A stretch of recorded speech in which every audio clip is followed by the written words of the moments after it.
Bismillahirrahmanirrahim.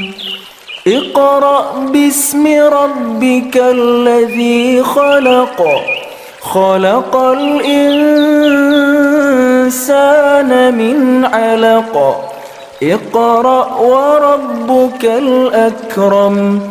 Alladzi 'allama bil qalam. 'Allamal insana ma lam ya'lam. Bismillahirrahmanirrahim. Assalamualaikum warahmatullahi wabarakatuh. Innal hamdalillah nahmaduhu wa nasta'inuhu wa nastaghfiruh wa na'udzu billahi min shururi anfusina wa min sayyiati a'malina. Man yahdihillahu fala mudilla lahu wa man yudlil fala hadiya lahu. Asyhadu an la ilaha illallah wahdahu la syarika lahu wa asyhadu anna Muhammadan 'abduhu wa rasuluh la nabiyya wa la rasula ba'dah. Qala Allah ta'ala fi kitabihil karim, a'udzu billahi minasyaitonir rajim. Ya ayyuhalladzina amanu taqullaha haqqa tuqatih wa la tamutunna illa wa antum muslimun. Ikhwatu fillah, azinallahu yakum, para jemaah yang semoga senantiasa Allah Subhanahu wa taala berikan limpahan taufik, hidayah dan rahmat-Nya, yang semoga senantiasa Allah bimbing untuk senantiasa bisa berjalan di atas jalan yang Allah Subhanahu wa taala ridhoi sampai dengan berjumpa dengan Allah Subhanahu wa taala. Bersyukur kepada Allah Subhanahu wa taala pada kesempatan malam hari ini kita bisa kembali berkumpul untuk melanjutkan daripada kajian rutin kita, yang mana insyaallah pada kesempatan malam hari ini tema kita adalah adab-adab seputar sholat jamaah, ya, sholat berjamaah. Ini sangat penting tema ini untuk kita angkat. Ya, di sisi lain memang ini adalah rujukan hadis, ya, hadis yang ke-40, yang mana hadis ini masih bersumber daripada sahabat yang mulia Abu Hurairah radhiyallahu anhu. Abi Hurairah radhiyallahu anhu, dari sahabat Abu Hurairah radhiyallahu anhu, semoga Allah Subhanahu wa taala memberikan itu kepada beliau. Anna Rasulullah sallallahu alaihi wasallam qala, bahwasanya Rasulullah sallallahu alaihi wasallam beliau bersabda. Apa kata Rasulullah sallallahu alaihi wasallam? Idza amma ahadukum nas, ketika salah seorang di antara kalian itu menjadi imam bagi segolongan daripada manusia. Rasulullah di sini berbicara terkait daripada orang yang ingin menjadi imam. Kata Rasulullah SAW, fal yukhaffif, maka ringankanlah sholatnya. Ya, jangan berat-berat, jangan yang lama-lama. Fal yukhaffif, kata Rasulullah, ringankanlah. Fa inna fihi, bahwasanya sesungguhnya di dalam jamaah itu, ya, ad-dhaif, ada orang yang lemah, mungkin lagi sakit, atau orang yang, kata Rasulullah SAW, al-kabir, itu siapa? Orang tua. Ada orang yang lagi sakit, ada orang tua, was-sabir, dan juga anak kecil. Jadi ada orang yang sakit, ada orang tua, ada juga anak kecil, wadal hajah, kata Rasulullah SAW, dan orang yang mempunyai hajat. Jadi kata Rasulullah SAW, ketika kita menjadi seorang imam, maka hendaklah sholat kita peringan. Yaitu kenapa? Dalam jamaah tersebut ada orang sakit, ada orang tua, ada juga anak kecil, ada juga yang mempunyai hajat. Ini luar biasa. Kalau kita coba dalami bagaimana Rasulullah SAW sebegitu detail ia membahas terkait daripada masalah sholat berjamaah.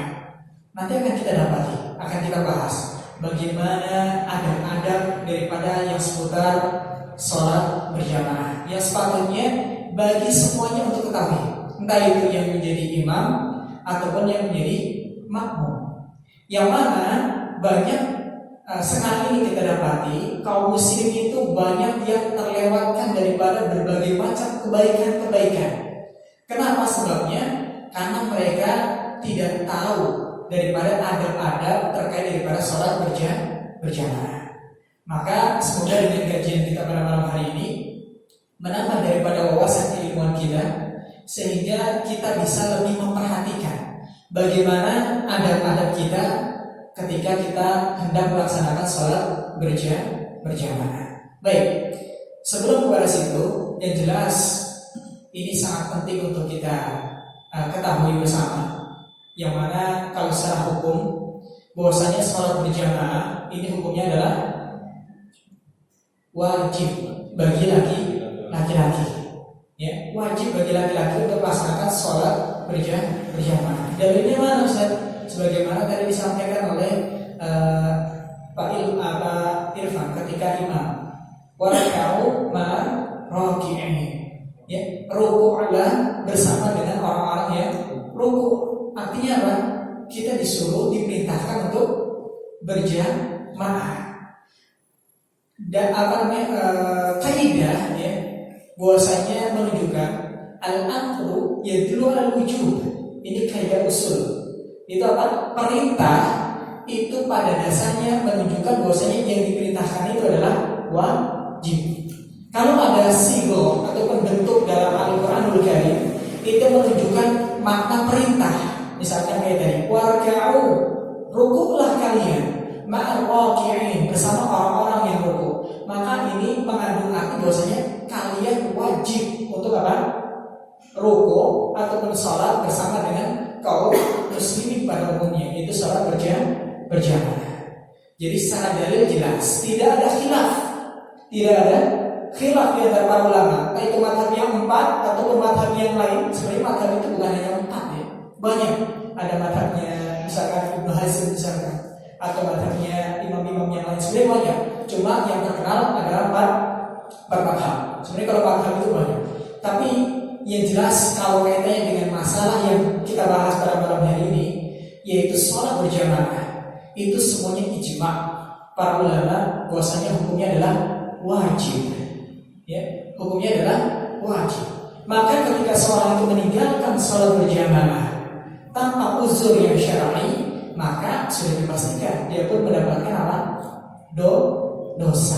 Adapun kaitannya dengan hukum sholat orang tersebut, hukumnya sah, akan tapi dia berdosa. Kenapa? Tidak melakukannya dengan berjamaah. Kok bisa? Bisa. Meskipun dia menjalankan ketaatan, tapi ketika ketaatan itu tidak dijalankan sesuai dengan perintah, gitu ya, maka artinya ada sesuatu yang dia harus mendapatkan apa? Hukumannya. Itu apa? Berupa dosa. Walau tak hukumannya seperti apa. Yang jelas kita sepakat bahwasanya hukum melaksanakan sholat berjamaah bagi laki-laki, maka hukumnya adalah wajib, ya, hukumnya adalah wajib. Banyak sekali nanti kita sebutkan tentang beberapa daripada keutamaan-keutamaannya. Baik, setelah kita tahu sholat adalah hukumnya wajib, ya, tadi dasarnya adalah sebagaimana dibaca oleh Pak ketika imam, warka'u ma'ar-raki'in, rukuklah bersama orang yang rukuk. Dari hadis jelas, ya, bahwasanya Rasulullah SAW pernah mengatakan amalan yang paling nanti pertama kali akan ditanya oleh Allah Subhanahu wa Ta'ala adalah apa? Sholat, ya, tentang sholatnya. Ketika sholatnya itu bagus, maka akan terlihat bagus daripada amal-amal lainnya. Tapi sebaliknya, ketika sholatnya itu jelek, rapot tentang sholatnya itu jelek ini, maka akan terlihat jelek pula daripada amal-amal selainnya. Makanya luar biasa Rasulullah SAW menurunkan terkait daripada rukun Islam ketika ditanya oleh malaikat Jibril, ya Rasulullah, kabarkan kepadaku tentang Islam. Maka Rasulullah SAW menjawab, Islam pertama adalah kau bersyahadat, kau itu bersaksi bahwasanya tidak ada sesembahan yang berhak disembah kecuali Allah dan Nabi Muhammad adalah utusan Allah. Kemudian yang kedua, wa tuqimas shalah, engkau mendirikan sholat. Subhanallah. Jadi amal yang paling penting setelah daripada kita mengucapkan asyhadu an la ilaha illallah wa asyhadu anna muhammadar rasulullah adalah sholat, ya, sholat. Oleh karenanya ini sangat penting untuk kita kaji pada malam hari ini, agar supaya nilai daripada ibadah kita itu lebih bernilai di hadapan Allah Subhanahu wa Ta'ala. Bukan hanya sekedar rutinitas, tapi bagaimana kita bisa meraup daripada sebesar-besarnya pahala dari sisi Allah Subhanahu wa Ta'ala. Baik, yang pertama terkait daripada adab-adab sholat berjamaah, kita akan mulai dulu daripada secara umum, yang mana imam dan makmum semuanya sama-sama melakukan, ataupun sama-sama dia dianjurkan tentunya untuk yaitu melaksanakan daripada sunnah-sunnah ini. Baik, yang pertama yang harus dilakukan oleh semua kita kaum muslimin, yaitu muslim laki-laki, yang pertama ketika kita mendengar daripada seruan ada hayya 'alas shalah, hayya 'alal falah, ya. Artinya azan itu dikumandangkan, maka apa yang harus kita lakukan? Itu apa? Tinggalkan segala macam bentuk aktivitas apapun, ya, segala macam bentuk aktivitas apapun untuk kemudian kita mendatangi apa? Sholat. Sebagaimana ini pernah dikabarkan oleh Aisyah radhiyallahu taala anha, Rasulullah SAW dikabarkan oleh Aisyah, yaitu Rasulullah biasa membantu daripada pekerjaan rumah. Ya, jadi kalau laki-laki ini Rasulullah ya, biasanya beliau membantu daripada pekerjaan rumah. Kata Aisyah radhiyallahu taala anha, fa idza hadaratis shalah, maka ketika ada panggilan sholat, waktu sholat itu sudah tiba, ada panggilan dikumandangkan, azan dikumandangkan, kharaja ilaiha, kemudian Rasulullah SAW mengakhiri daripada segala macam bentuk aktivitas di rumahnya, membantu pekerjaan rumahnya, kemudian apa? Bersegera untuk menuju masjid mengerjakan daripada sholat. Ini yang pertama yang harus kita lakukan. Ada pertama yang mana ini berlaku secara umum, baik imam ataupun makmum, maka ketika mendengar suara adzan, maka bergegas untuk ke masjid, tinggalkan segala macam bentuk aktivitasnya. Jangan mentang-mentang saya imam, saya datangnya paling terakhir, kan jagoan itu paling terakhir datangnya biasanya gitu. Kalau dari komat kita baru datang, rasanya dilihatin tuh, jadi hebat. Itu tentunya tanpa dasar ilmu.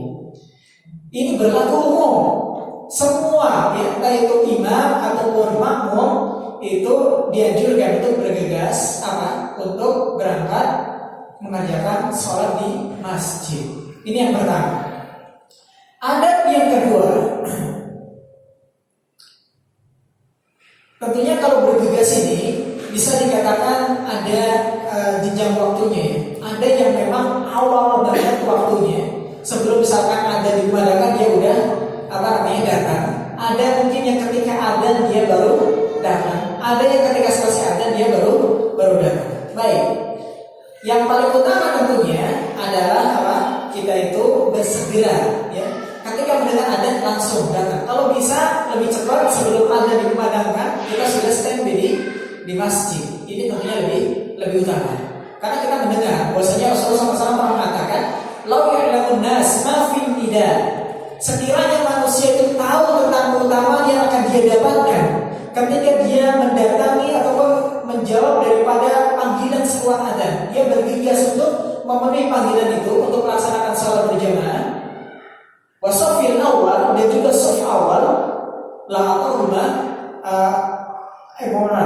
illa walam yajidu illa an yastahimu lastahamu alaihi, dan tidak bisa dia mendapatkan daripada keutamaan itu kecuali harus diundi, maka pasti akan diundi. Saking besarnya keutamanya sampai bisa giliran gitu.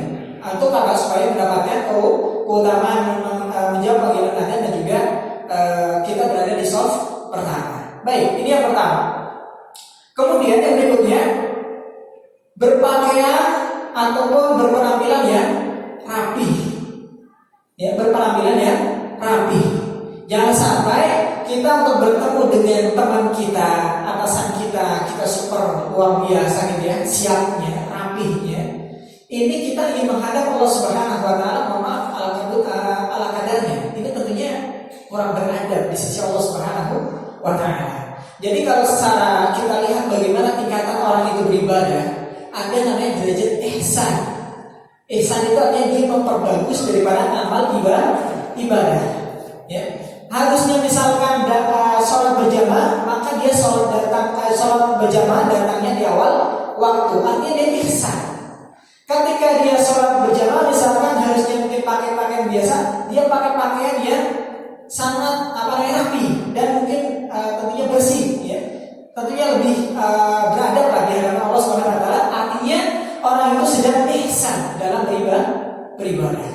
Makanya dalam hadis secara khusus Rasulullah SAW mengatakan, "Idza ahsana ahadukum islaman." Ketika keislaman daripada seorang di antara kalian itu baik, maka setiap amal yang dia lakukan akan dilipat gandakan menjadi 10 kali lipat sampai dengan 700 kali lipat. Dan setiap dosa yang dia lakukan, kata Rasulullah, hanya dituliskan 1 dosa saja, tidak akan dilipat gandakan oleh Allah Subhanahu wa taala. Syaratnya apa? Idza ahsana ahadukum islamahu, ketika Islam kita adalah ihsan, baik. Ya, contoh cerminannya adalah tadi, ketika sholat berjamaah datangnya lebih awal. Ketika sholat berjamaah kita memakai pakaian yang terbaik. Ya, ini contoh secara tersebut ihsan dalam beragama. Jelas di sini? Baik. Kemudian yang tidak kalah pentingnya adalah kita usahakan berwudu dari rumah. Berwudu dari rumah. Ini ada keutamaan khusus. Ada keutamaan khusus yang Rasulullah SAW sebutkan, yang mana beberapa kaum muslimin sebelum kita ini banyak yang menanyakan tentang bagaimana keutamaan yang didapatkan orang yang dia berangkat menuju masjid untuk melaksanakan sholat berjamaah, yang mana orang itu dalam keadaan berwudu dari rumah sama orang itu wudunya di masjid. Keutamanya sama enggak? Para ulama menyebutkan beda. Atas landasan dasarnya apa? Rasulullah SAW mengatakan dalam hadis yang diriwayatkan oleh Abu Hurairah, yang mana ini diriwayatkan oleh Imam Muslim, "Man tatahhara fi baitihi", jelas, barang siapa yang bersuci di rumahnya, ya, dari rumahnya dia bersuci, berwudu, ya. Summa masya ila baitin min buyutillah, kemudian dia berjalan, saya tekankan lagi, kemudian dia berjalan, ya, ila baitin min buyutillah, ke rumah daripada rumah-rumah Allah, liyaqdiya fardatan min faraidillah, untuk dia itu mendirikan kewajiban daripada kewajiban yang Allah Subhanahu wa taala telah wajibkan. Karena khutbatahu, maka 2 langkah kakinya, kata Rasulullah SAW, ihdahuma tahuttu khati'atuh, bahwasanya 1 langkah, ya, salah satunya itu akan menghapus daripada apa? Dosa kita akan dihapuskan oleh Allah Subhanahu wa taala. Wal ukhra, dan yang lain, ya, tanfa'u darajatah, akan mengangkat daripada derajatnya. Syaratnya apa? Pertama, berwudu, bersuci dari rumah. Kemudian yang kedua syaratnya adalah apa? Berjalan menuju masjid. Oleh karenanya ada beberapa kaum muslimin yang bertanya, "Ustaz, gimana kalau kita jalannya dengan kendaraan?" Para ulama menyampaikan ada keutamaan khusus. Ini khusus bagi mereka yang apa? Ya, berjalan kaki ke masjid. Wudu dari rumah, kemudian dia datang ke masjid dengan berjalan kaki. Itu ada keutamaan khusus. Setiap langkah kakinya salah satunya itu akan menghapus dosa, dan salah satunya lagi akan meninggikan derajat. Kalau bisa dibilang berarti kalau kita berangkat dengan kendaraan sepeda ontel misalkan, atau mobil atau motor, maka mohon maaf, para ulama menyampaikan ini gak dapat keutamaan yang ini. Kenapa? Ada kekhususan di sini. Kalau sekiranya merakit kendaraan itu mendapatkan keutamaan juga seperti halnya keutamaan hari sini, pasti Rasulullah SAW memberikan tambahan di situ apa? Di zaman Rasul ada kendaraan nggak? Ada apa? Onta. Kenapa Rasulullah nggak menyebutkan setiap langkah kaki onta kendaraan yang dia kendaraan yang menuju masjid, dia mendapatkan setiap langkah onta itu akan menghapus dosa dan juga meninggikan derajat. Kenapa tidak? Maka di sini saya bilang Allah menyampaikan ada keutamaan khusus bagi mereka yang berjalan kaki. Ya, jelas ya? Jadi kalau misalkan mau mendapatkan keutamaan ini, yaitu dihapuskan dosa dan juga ditinggikan derajat kita, apa syaratnya? Pertama, wudhu dari rumah. Lumayan Pak, masjid jadi hemat air. Ada wudhu di masjid juga tidak masalah. Cuma keutamaannya ada khusus gitu ya. Ketika wudhu dari rumah. Walau ta'ala, hikmahnya apa sih? Salah satunya begini ya, kalau menurut saya. Salah satunya adalah memantapkan niat. Ketika seorang itu berwudhu dari rumah, sama orang itu berwudhu di masjid, saya yakin kemantapan niatnya untuk dia menegakkan sholat berjamaah itu berbeda. Coba rasakan. Ketika kita sholat berwudhu dari rumah, sama kita wudhu dari masjid, itu akan ada rasa beda. Ya enggak? Akan lebih mantap rasanya, akan lebih kuat rasanya gitu ya. Ketika kita berwudhu dari rumah, artinya kita siap benar-benar untuk apa? Sholat berjamaah di masjid. Karena maaf, kadang-kadang kalau yang wudhunya di masjid ada aja kan kemana-mana gitu ya. Atau niatnya sekedar rutinitas saja.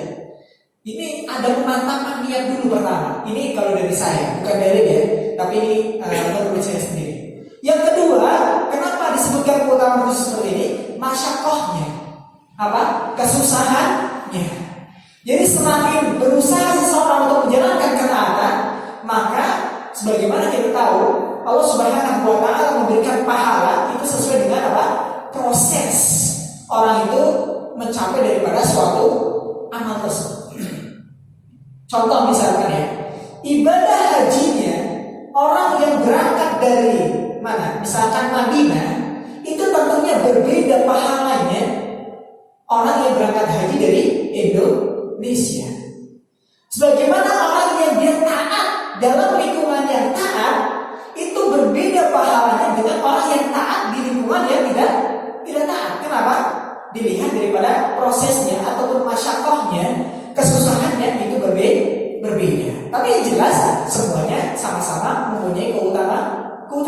Tapi Allah Subhanahu wa Ta'ala itu memberikan nilai khusus, nilai plus sesuai dengan proses kadar masyakoh ataupun kesulitan yang dialami untuk menjalankan daripada sesuatu amal soleh.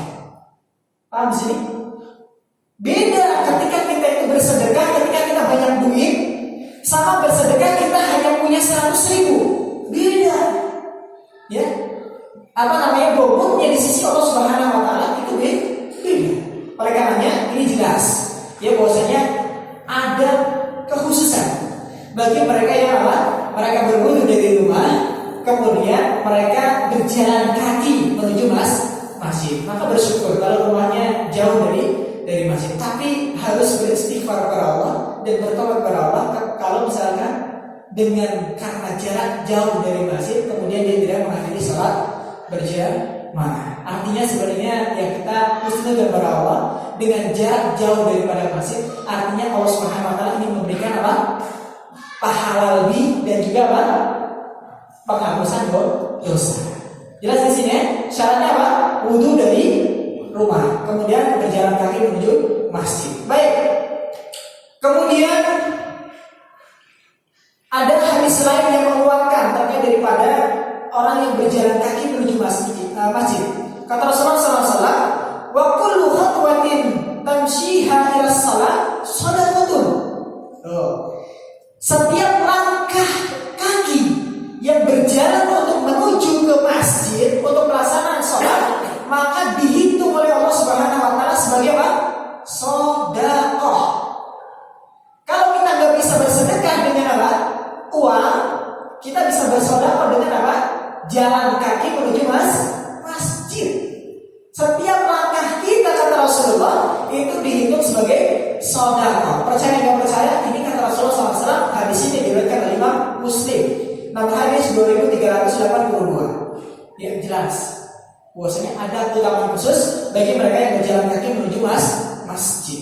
Baik.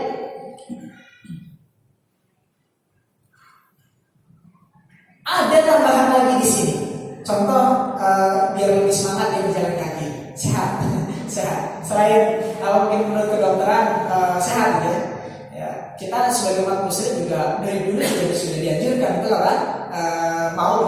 berjalan gitu.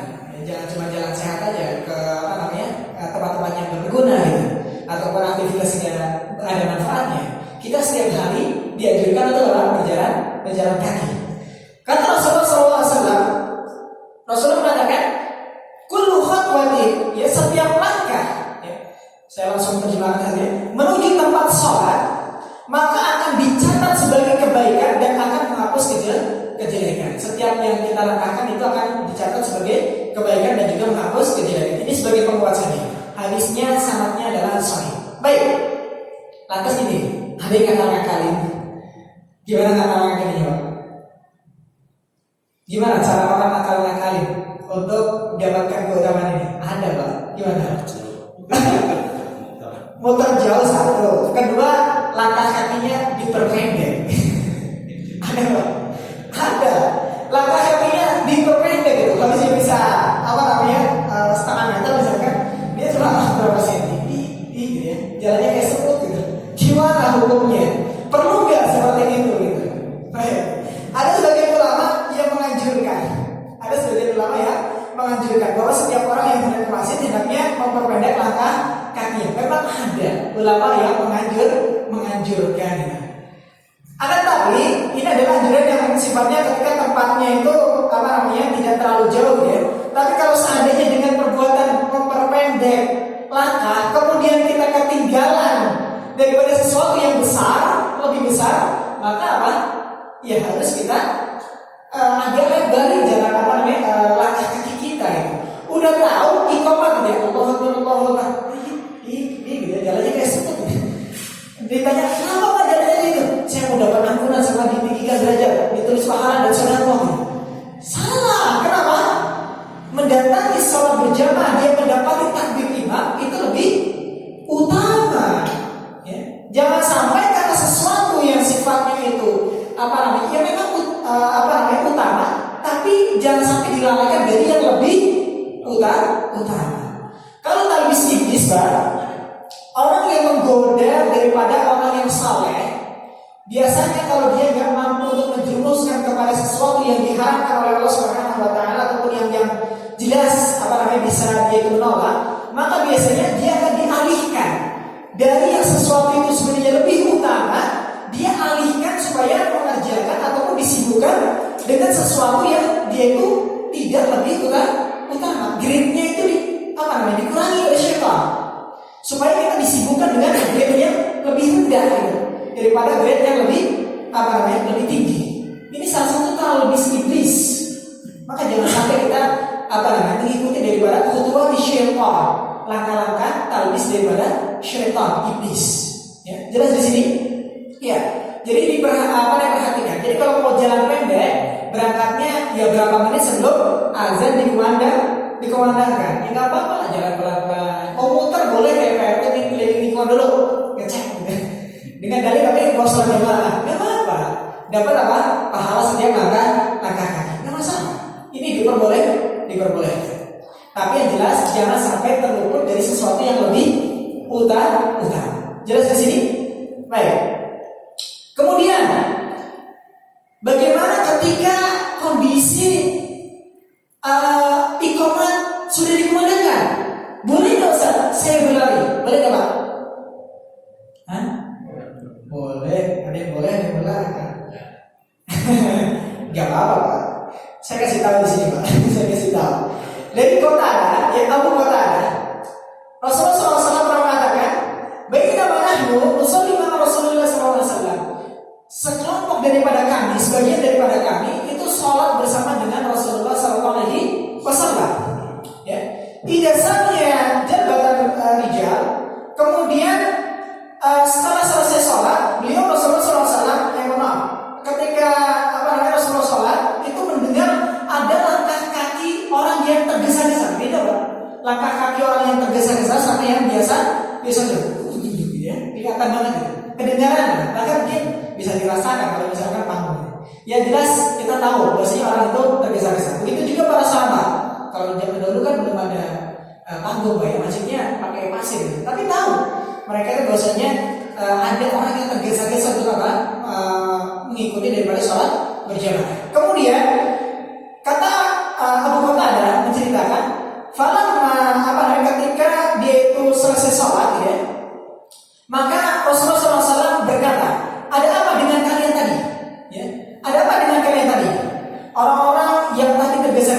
menjawab. Ada orang-orang yang tergesa, bukan cuma satu orang. Ada orang-orang yang tergesa, mereka menjawab, kami tadi tergesa-gesa untuk sholat. Mereka menjawab, para sahabat. Maka beliau Rasulullah SAW mengatakan, fala taf'alu, ya, janganlah kalian lakukan seperti itu. Jangan. Larangan dari Rasulullah SAW. Rasulullah mengatakan apa? Jangan.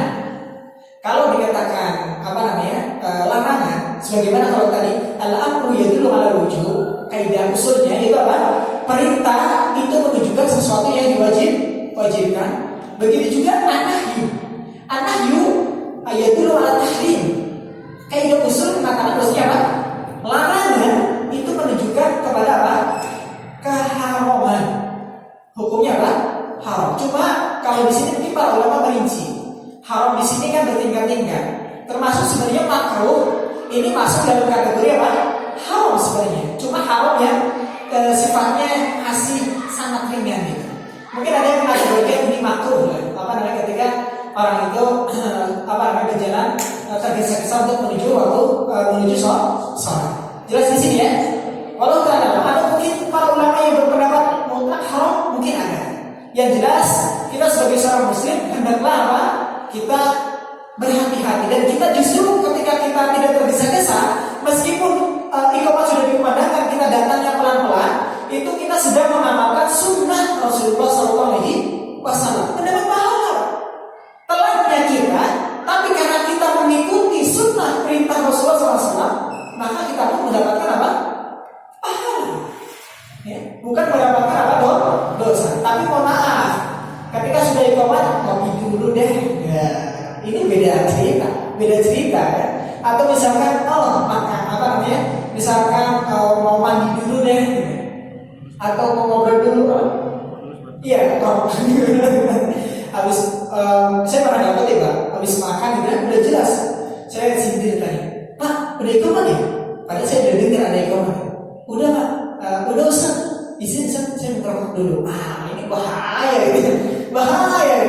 Karena memang mungkin bagi sebagian orang kalau habis makan enaknya wudhu dulu gitu ya, ngerokok dulu gitu. Ya ini nggak betul lah tentunya ya, tidak betul ya. Udah jelas, saya sindir loh dan iqamah sudah Pak ya? Udah Ustaz, saya mau ngerokok dulu saja. Ya Allah udah. Betul. Baik, artinya tentunya kita harus meninggalkan hal-hal yang seperti itu Pak. Yang mubah saja kita harus tinggalkan, apalagi hal-hal yang seperti ini. Baik. Rasulullah SAW melanjutkan di sini, ya. Idza ataitus shalah, ketika kalian itu mendatangi salat, setelah Rasulullah melarang untuk supaya kalian para sahabatnya jangan melakukan hal seperti itu lagi. Rasulullah melanjutkan, idza ataitus shalah, ketika kalian mendatangi salat, fala tatuha tasawuna, jangan kalian datangi salat itu dengan lari. Jelas di sini. Rasulullah merinci setelah melarang tergesa-gesa, Rasulullah merinci, jangan datangi sholat dengan keadaan apa? Lari. Ya, faktuha tamshuna, datangilah sholat itu dengan apa? Berjalan. Jangan berlari, kata Rasulullah. Jalan. Ya. Alaikumus sakinah, kata Rasulullah dalam riwayat yang lain, wajib bagi kalian untuk apa? Sakinah. Sakinah itu apa? Tenang. Jadi meskipun karena uzur misalkan ini ya, kita habis kebelet misalkan banget di rumah gitu, kemudian iqamah, gak usah bisa-bisa, tenang gitu. Jalan menuju masjid tenang gitu, jangan berlari-lari. Ya, langkah kaki ya normal aja gitu ya. Kalau mau agak dicepetin nggak apa-apa, tapi jangan tergesa-gesa. Sekali lagi jangan berlari. Karena ada larangan khusus di Rasul, jangan berlari, jalan gitu. Ya kalau jalannya agak dicepetin nggak masalah gitu. Tapi yang jelas jangan tergesa-gesa. Tapi apa? Tenang. Ini kata Rasulullah SAW. Kata Rasulullah SAW mengatakan lagi, "Fama adraktum fasallu." Ya. Apapun yang kalian dapati dari para sholat itu, misalkan dapatnya cuma salah tahiyat akhir misalkan, yaudah fasallu gitu ya. Sholatlah kalian, tetap sholat gitu. Ikuti daripada apa? Imam meskipun misalkan kita datang, kadang ada yang gitu, maaf ya. Datangnya pas udah tahiyat akhir, Bu, saya mau sholat sendiri aja. Salah. Harusnya apa?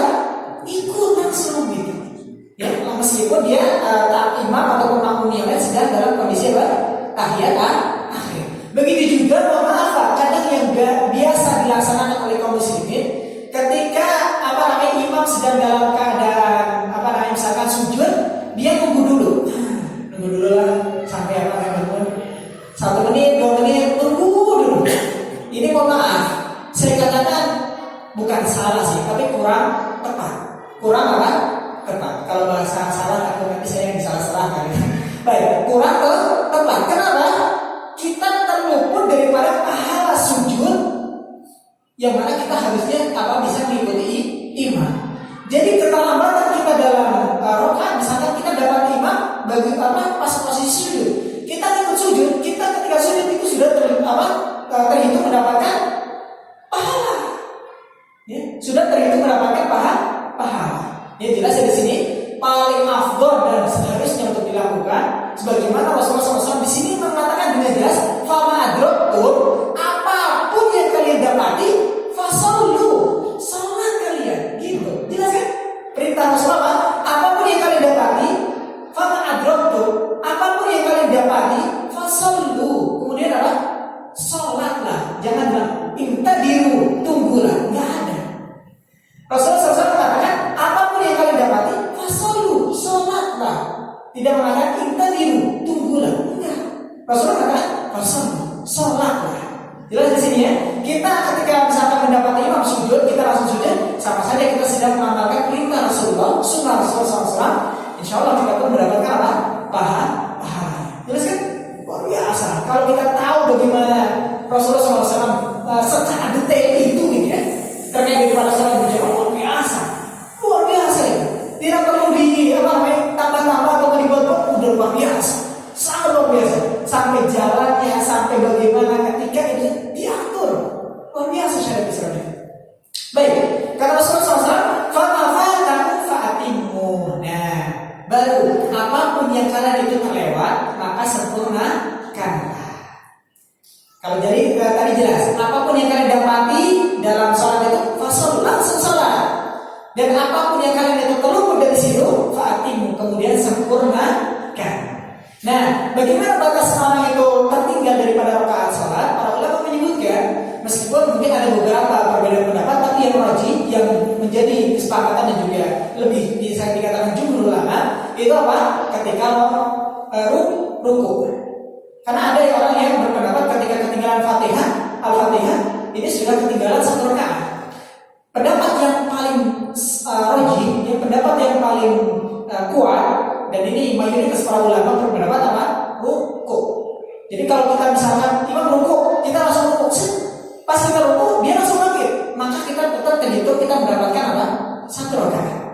Ya, 1 rakaat. Makanya bahasa kita kan kalau kita sering analisa, Rasulullah SAW memakai istilah 1 rakaat. Artinya yang menjadi patokannya adalah apa? Ruku. Ya. Yang menjadi patokannya adalah ruku. Baik, jelas di sini? Baik. Jadi jelas kalau misalkan kita kurang, ya sempurna.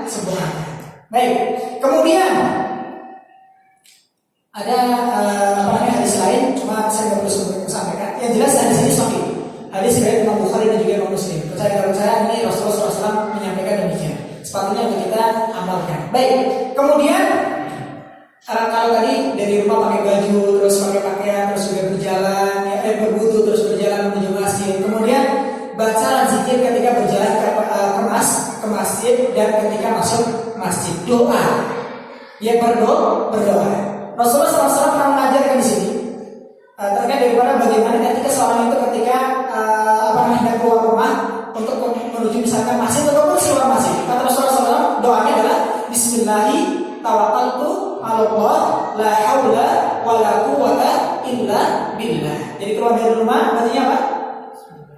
Bismillahi tawakkaltu 'ala Allah, la haula wala quwwata illa billah. Ini ketika kita keluar dari rumah.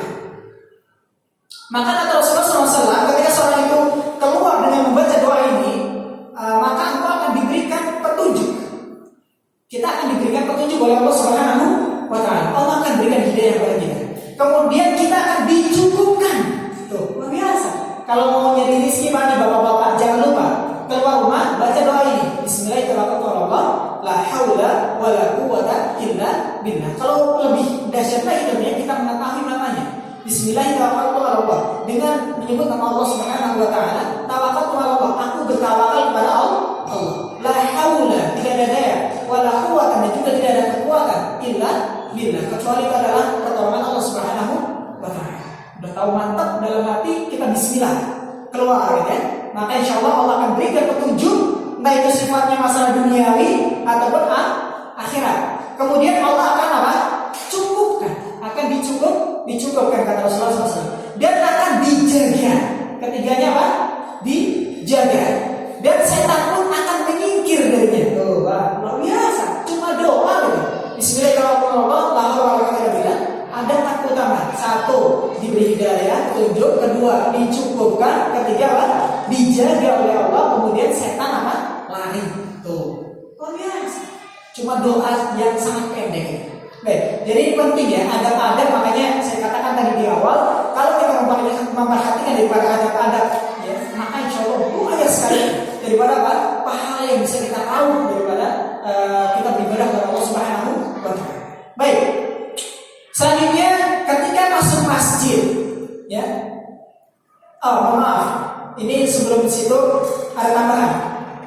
Ada tambahan dari Rasulullah SAW memperkuat daripada hadis ini. Rasulullah SAW mengatakan, bagaimana mungkin engkau bisa mengganggu seseorang yang telah mendapatkan petunjuk, kecukupan, dan penjagaan. Jadi ini tambahan daripada Rasulullah untuk menguatkan daripada keutamaan orang yang membaca doa tadi, ya, Bismillahirrahmanirrahim, la haula wala quwwata illa billah. Ya, ada tambahan. Artinya Rasulullah menguatkan itu orang itu sudah diberi petunjuk, dijaga, dan dicukupkan. Bagaimana bisa diganggu gitu?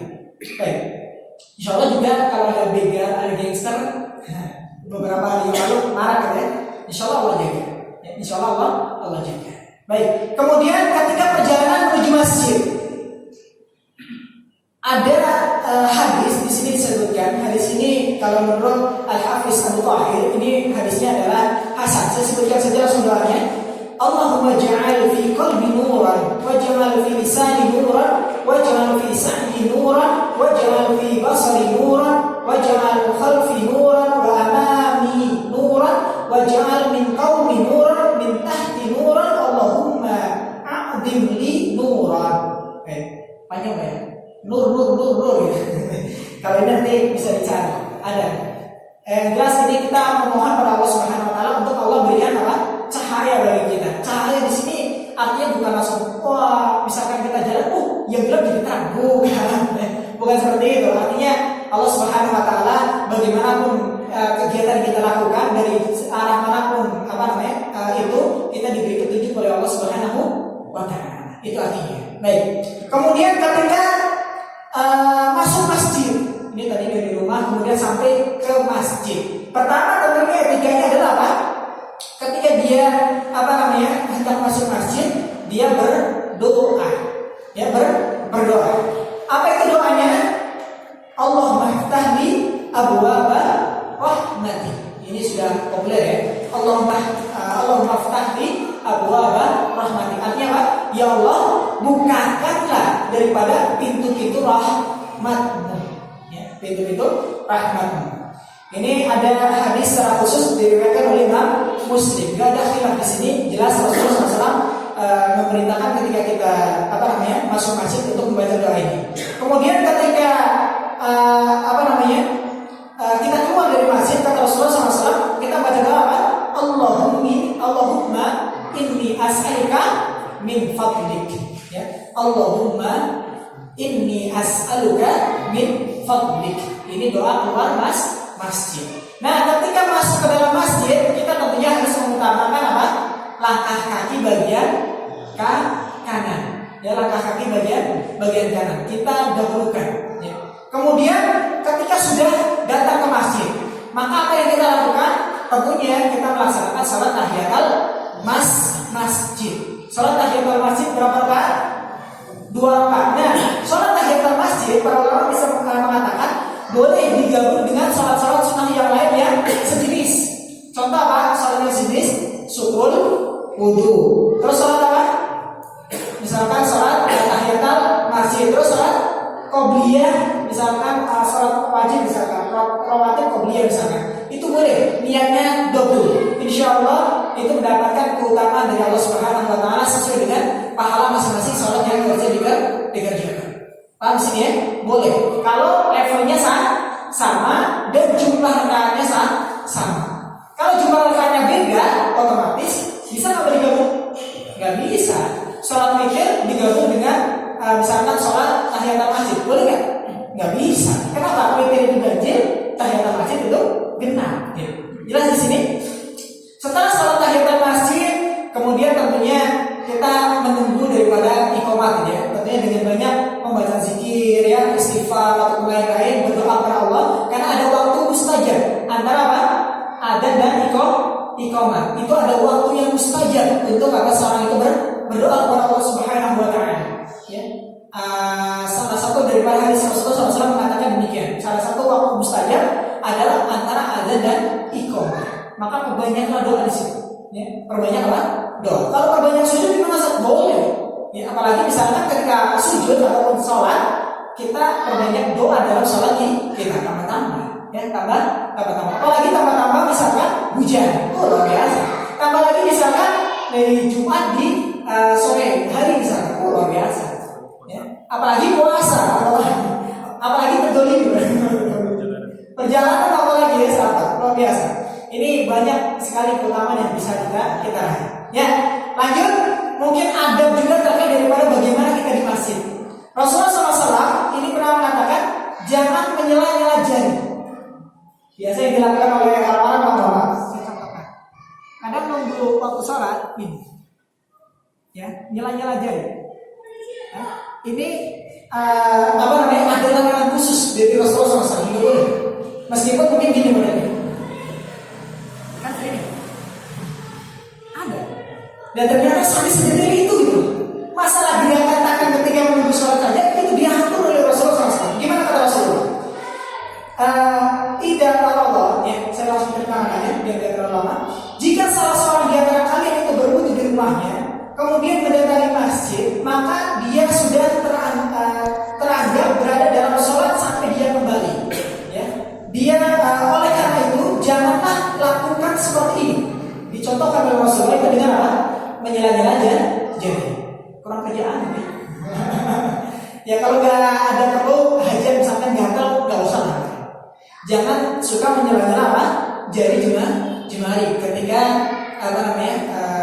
menunggu sholat ya, lebih khususnya menunggu sholat. Karena ini dibenci. Kalaupun misalkan mau buat semacam sendirian biar kita nggak capek menunggu, boleh ini lah. Ini termasuk, insya Allah bukan termasuk daripada menyela-nyela jari. Adapun menyela jari itu luar biasa. Ada larangan khusus dari Rasulullah, jangan gitu. Kenapa? Kalau nggak apa? Yang jelas, apapun yang Rasulullah perintahkan pasti ada apa? Hikmah. Meskipun sifatnya remeh tuh, cuma gitu aja gitu. Kenapa Rasulullah tidak membolehkan gitu? Luar biasa. Wallahualam mungkin potensi ngantuk atau mungkin tersibukan daripada zikir gitu ya, sehingga karena nyala-nyala jadi dia terlupakan daripada zikir. Kalau enggak, yang jelas pasti ada hikmah. Jangan nyala-nyala jadi. Jelas di sini?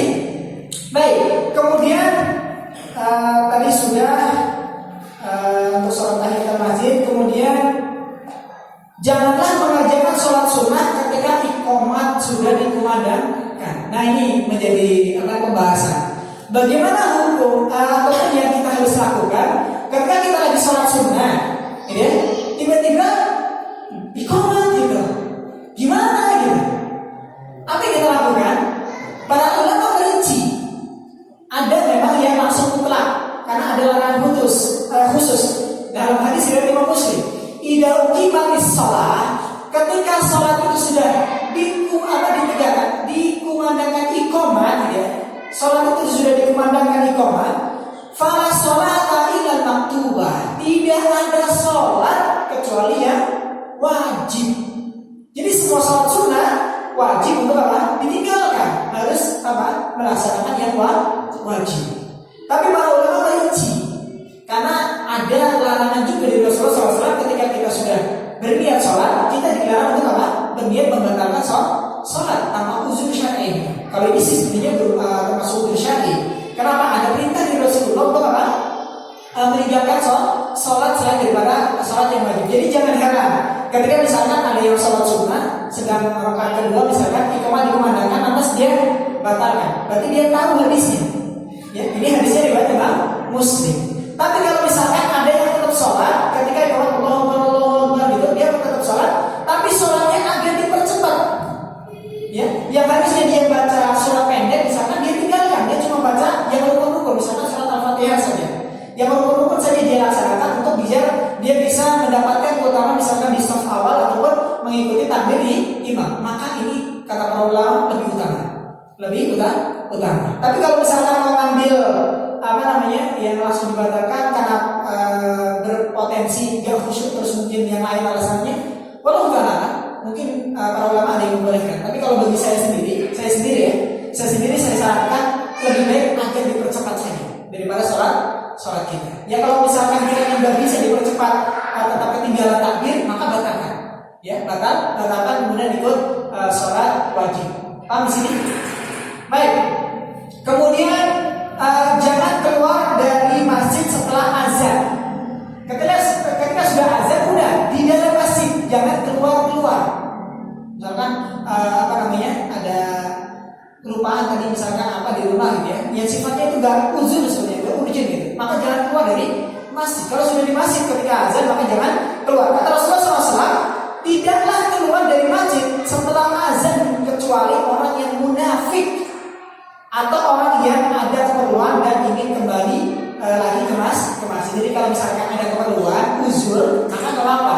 Tapi kalau nggak ada keperluan sudah ada, tahu di depan situ nongkrong gitu ya, azan kan sudah masuk ke wilayah masjid gitu ya, azan pergi gitu. Itu ciri-ciri apa? Munafik.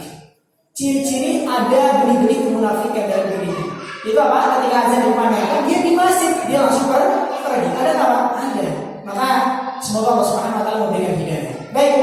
Terakhir, jangan berdiri ketika iqamah sampai imam berdiri. Ya. Jangan berdiri, kita jangan berdiri dulu sampai imam itu berdiri. Jadi kalau imam itu belum berdiri, iqamah sudah dikumandangkan. Kalau imam itu belum berdiri, maka kita jangan berdiri terlebih dahulu. Kata Rasulullah SAW, ada hadisnya loh. Ada hadisnya ya. Idza uqimatis shalah ya. Jika iqamah sudah dikumandangkan ya, fala taqumu, maka janganlah kalian berdiri. Jangan kalian apa? Berdiri hatta taruni, sampai kalian melihatku berdiri. Rasulullah ketika itu sedang menjadi imam tentunya. Karena imamnya di situ adalah Rasulullah. Kata Rasulullah, kalau iqamah sudah dikumandangkan, kalau saya belum berdiri, kalian jangan berdiri. Gitu.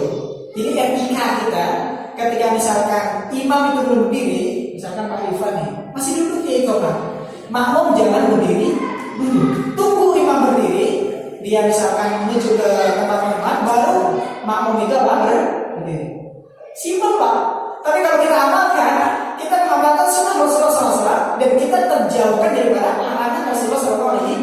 Mungkin sifatnya bagi mata kita biasa, cuma masalah berdiri kok segitunya sih, pasti ada hikmahnya. Sekali lagi pasti ada hikmah, gitu ya. Jelas di sini. Jadi tapi kecuali ya, ketika misalkan memang imamnya sendiri nggak jelas, nggak ada imam tetap misalnya, nggak ada imam tetap. Ya, kalau kalah, maka di sini mungkin ada uzur. Tapi kalau sudah jelas misalkan yang biasa imam adalah siapa, dia lantas sudah berdiri, maka kita lebih baiknya menunggu dia untuk berdiri. Itu insya Allah lebih utama. Jangan yang penting jangan sekali-kali kita coba-coba untuk menjadi imam ketika memang kapasitas kita untuk disebut sebagai imam yang ideal ataupun imam yang seharusnya itu tidak kita penuhi. Wallahu ta'ala alam shawab. Ini sebenarnya banyak sekali. Ini belum masuk pembahasan. Mohon izin Ustaz kayaknya minggu depan kita akan lanjutkan. Pertemuan berikutnya kita akan lanjutkan pembahasan ini. Saya belum tuntas. Masih banyak. Ini baru masuk adab secara umum. Adab secara khusus nanti sebagai imam, sebagai makmum ini ada khusus juga. Ya, nanti di episode berikutnya. Insyaallah menarik ya. Ya, insyaallah kita akhiri dulu daripada majelis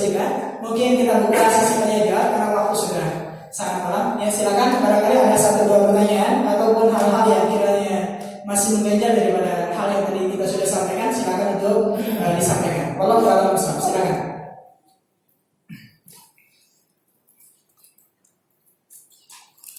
Silakan. Baik, silakan.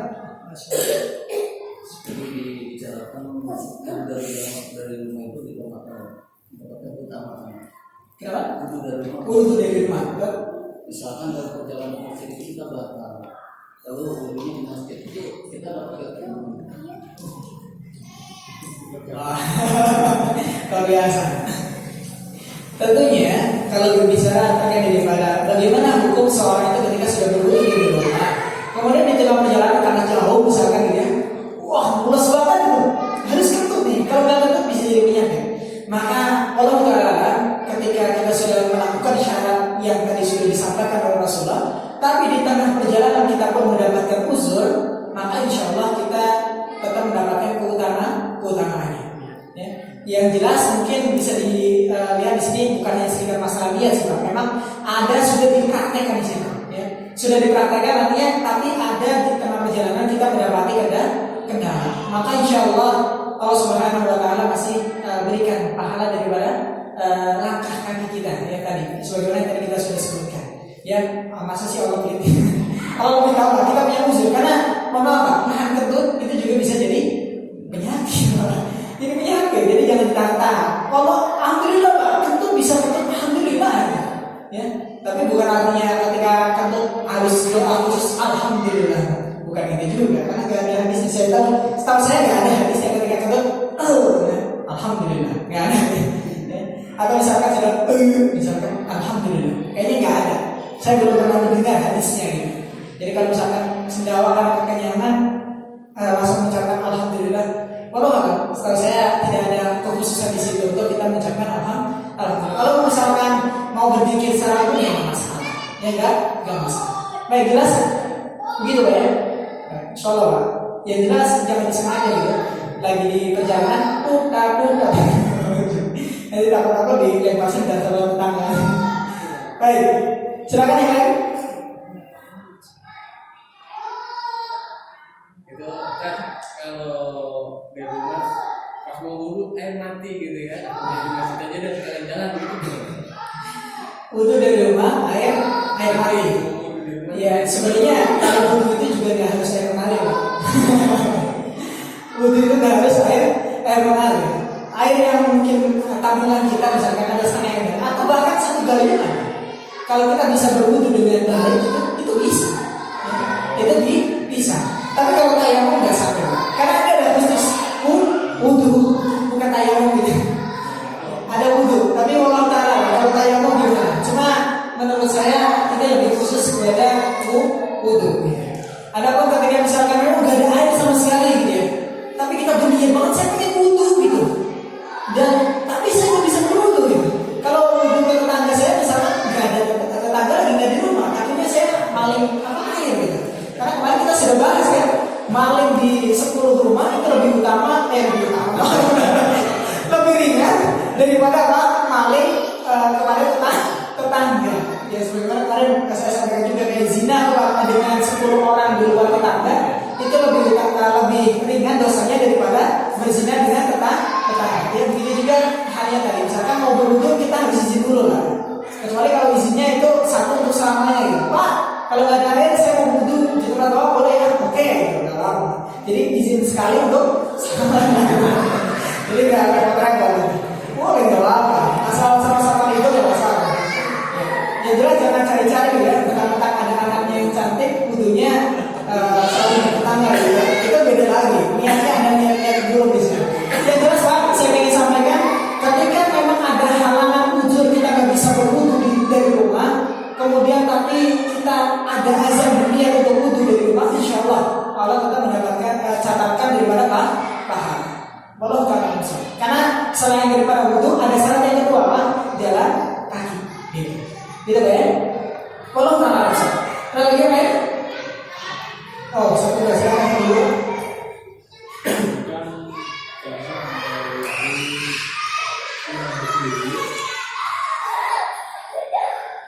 Sebelum kita waktu melaksanakan sebelum imam datang sebenarnya berdiri dulu. Saya kan Iya. itu kan jelas kan. Nah, permasalahan di kita itu kita nggak tahu siapa yang jadi imam. Iya. Jadi di kita itu kan ya akhirnya kita dengan mudah berjejer api orang-orang yang menunggu imam. Kan begitu. Lihat-lihat gitu ya. Siapa lagi? Masih siapa yang maju kan gitu. Nah ini sebenarnya terjadi di imam. Ya, kalau emang dulu waktu berkiai kan udah pasti ya, sekarang maksudnya ada langsung umat berkiai gitu. Baru kita usul kan gitu. Iya. Kita dulu kan belum ada yang disebutkan maksudnya namanya dulu. Baik. Banyak nih karena ya siapa aja jadi imam gitu. Baik. Ya. Baik, jelas. Baik, gimana solusinya? Saya tawarkan solusi baik. Sebelum menjawab, mungkin solusi ini juga menjadi jawaban. Pertama, tentukan siapa yang berhak menjadi imam. Tentukan siapa yang berhak untuk menjadi imam. Pertama tentunya kriterianya nanti kita sebutkan ada padanya di pertemuan berikutnya insyaallah ya. Daripada kriteria imam seperti apa sih? Jadi biar apa? Ketika imam yang satu nggak ada, imam yang kedua ada. Ketika imam yang kedua nggak ada, imam yang ketiga ada. Ketika imam yang ketiga nggak ada, imam yang keempat ada. Misalkan ada 4 imam yang jadi kandidat, atau misalkan 3 lah minimal atau 2 gitu. Tapi kalau semuanya nggak ada, gimana? Ya oke, masalah. Artinya siapapun yang dia merasa memang dirinya bisa gitu, dan dia layak untuk menjadi imam, kemudian dia berdiri, ya sudah. Mungkin kalau kalau misalkan dia sudah maju ke depan, artinya dia menjadi imam. Oke, kita langsung berdiri sebagai jamaah. Tapi pada umumnya sih tidak sampai tahrim ya, tidak sampai haram. Ya memang kalau secara kaidah tadi saya sampaikan, larangan itu sifatnya adalah umum dasarnya adalah haram. Tapi ini tidak sampai dosa besar enggak ya. Tapi mungkin bisa dibilang haram di sini haram yang masih dalam kategori ringan gitu. Ya, insyaallah nggak apa-apa. Kalau situasinya kayak tadi nggak ada imam yang jelas di situ, kondisinya atas makmum itu berdiri, kemudian baru di situ imam ada misalkan yang mencalonkan diri ataupun inisiatif untuk menjadi imam, maka insyaallah tidak mengapa. Insyaallah tidak mengapa. Tapi solusinya tadi kalau bisa dibuat kriteria imam gitu ya. Kriteria imam. Tapi mohon maaf, jangan mentang-mentang misalkan di beberapa tempat karena ketua DKM dia maka harus ketua DKM terus yang jadi imam. Enggak. Kalau misalkan ada jamaah yang lebih fasih ya, lebih berilmu dan dia lebih memenuhi kriteria dia itu menjadi imam, maka dia harus legowo ya. Atau mungkin pengurus DKM ya, dia harus gitu. Artinya kita tahu siapa yang memang kategori sesuai dengan yang dibutuhkan, maka dia yang harus kita dorong untuk maju. Baik, begitu ya. Insyaallah pembahasan lebih detailnya insyaallah nanti di minggu depan insyaallah. Karena kita pembahasan ini masih panjang, masih sangat panjang. Baik, silakan. Assalamualaikum warahmatullahi Waalaikumsalam. Apakah ada hadis yang mengatur perihal jemaah yang membawa anak yang belum mencapai kategori bayi atau identifikasi yang akan mengganggu pernikahan mereka? Ada hadis khusus atau enggak? Iya. Baik, kalau secara umum secara dalil ya, bahwasanya mengatur misalkan kalau anak kecil sholatlah di belakang, atau anak kecil sholatlah di samping bapaknya, ataupun diapit sama misalkan orang-orang dewasa, sangat tegas itu tidak ada.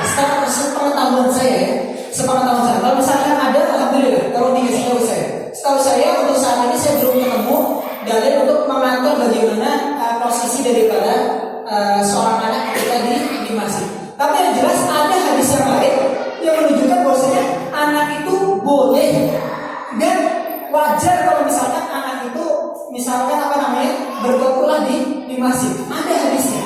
Rasulullah SAW ketika itu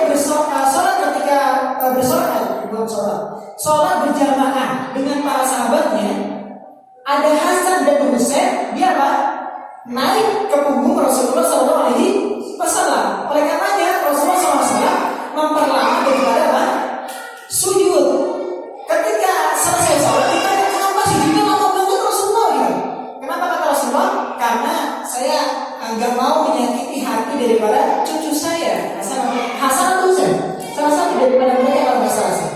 Ya, jadi karena khawatir seperti itu, maka Rasulullah memperlama sujud. Maka ini menjadi dalil bahwasanya anak-anak itu boleh untuk masuk ke dalam masjid. Dan Rasulullah ketika itu jadi imam, direncanakan sama anak kecil, nggak masalah gitu. Tapi selama orang itu yang menjadi imam, dia bisa mengkondisikan dirinya. Contoh misalkan ketika harus berdiri, misalkan dia bisa bokong misalkan. Ketika mau rukuk dia letakkan misalkan, nggak masalah. Ini termasuk diperbolehkan. Tapi mungkin ada juga yang memberikan rincian lagi. Kalau bisa khusus untuk imam, ini jangan sampai ada anak yang lalu lalang di situ. Karena apa?